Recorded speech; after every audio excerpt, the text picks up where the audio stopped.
we should celebrate this day because, after a long struggle of women, the women have for gender equality, for their rights, at least the world recognize their struggle and said that, yes, we know that you are fighting for your rights and we are supporting women. That's why we need to celebrate this day. But still, there's lots of work that we should do and women should do for their, for their struggle for gender equality. You're doing a lot of that work that you talk about now. There's a number of laws that exist around the world that even today, it's 2013, and we still have laws that discriminate against women purely based on your gender. Not, we've managed to overcome so many other things, but it seems gender inequality still exists and persists in the world. Yes. And, in my country, I need to say that women cannot celebrate the 8th of March because their gathering considered to be a threat to the national security. But this doesn't mean that, women in my country are not aware of the discriminatory law that exists against. They are not fighting or struggling for it. They are celebrating in their homes and they're challenging the government for this discriminatory law against them and ask the Iranian government to respect their equal rights for them and grant them equal rights. This is very,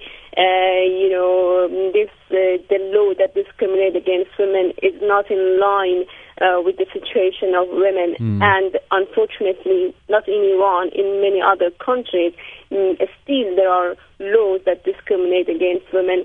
And this is the first step that, women should have equal rights with men, but against women.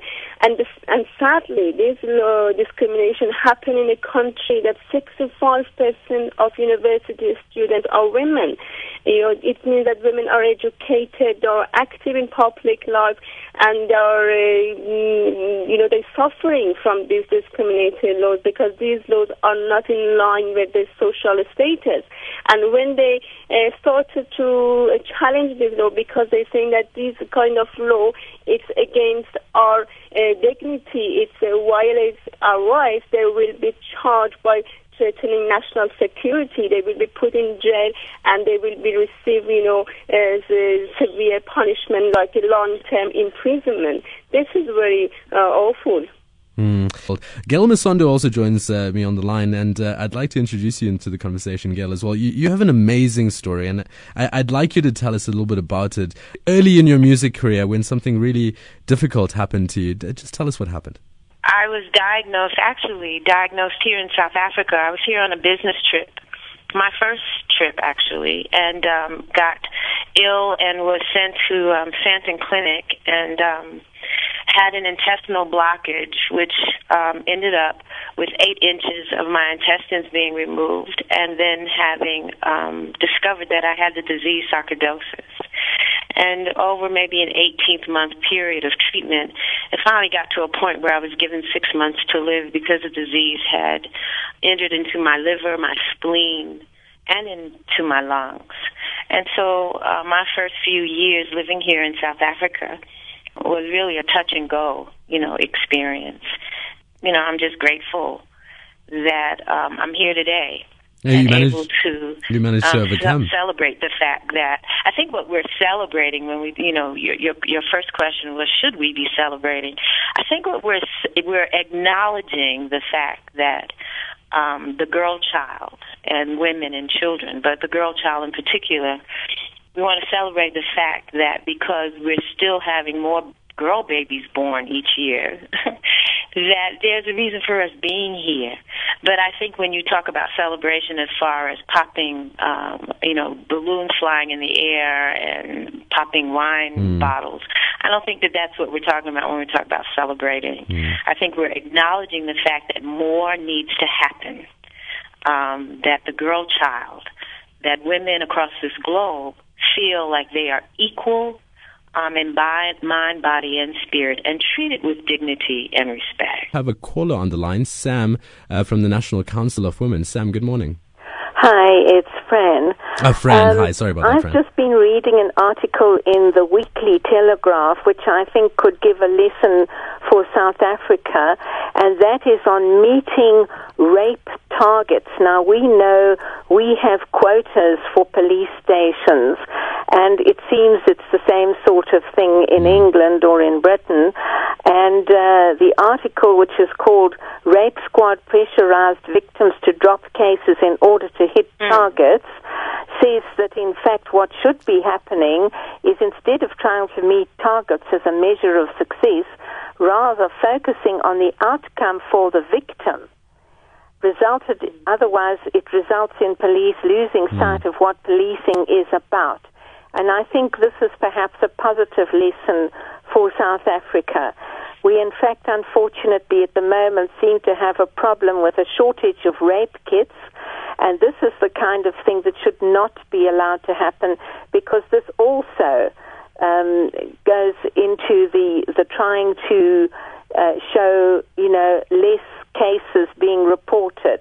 Because if you can't have a rape kit and you can't process the report, unfortunately, you also end up with a victim whose needs are not met. Fran, thank you. Minister Lulu Tungwana, the Minister of Women, Children and People with Disabilities. Minister, good morning. Thank you so much for joining us. Have we made progress? Yes, we have in a number of areas. For instance, in the area of representation of women in political decision-making, we are leading.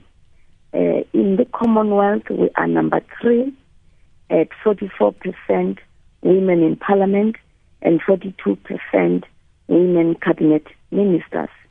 Very few countries have achieved that, including big countries like the US, the UK, and others.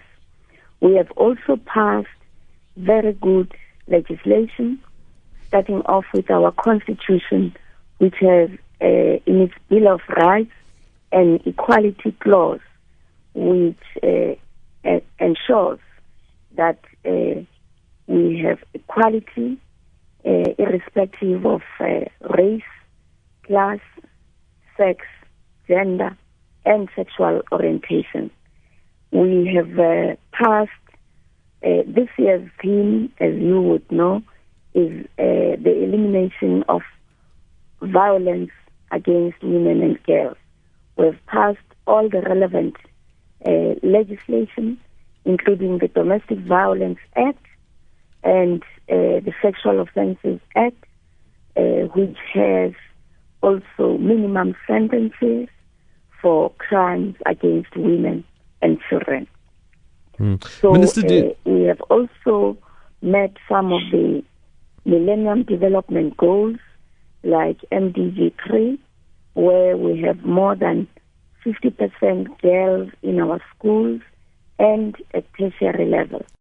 We want to talk a little bit about education. What role does education play in uplifting a woman? And not just, many say, you don't just uplift a woman when you provide education. You uplift a generation or generations, really. Tell us about the role that education is playing in uplifting the role of women and equality of women in South Africa. Education is power. Education shows that women and their children and families are pulled out of the vicious cycle of poverty that many of our people live in.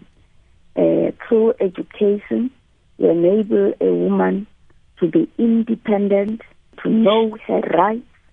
You enable a woman to be able to stand up and play a meaningful role in society, be it in politics, if she so chooses, or in the economy, but in society in general.